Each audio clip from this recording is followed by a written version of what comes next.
Избор на влада и носење на одлуки на Уставниот суд со Бадентер за законите донесени со двојно мнозинство ќе биде условот Али Ахмети и Дуи да влезе во било која влада, порача на денешниот брифинг лидерот на Дуи Ахмети.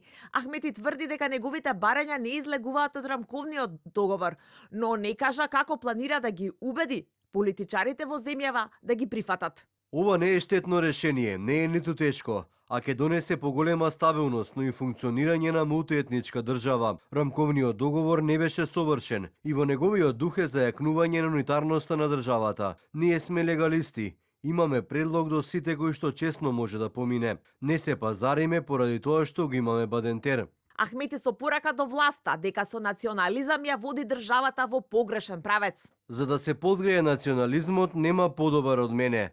Јас сум еден од учесниците што ја растурија Југославија.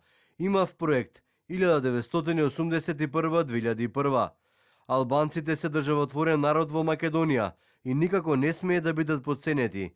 Македонските партии не треба да се залажуваат со албански партии вазали, кои не нудат одржливи решенија. Тие може да се прифатливи за македонските партии, но во одредени моменти, но се многу штетни за Македонија.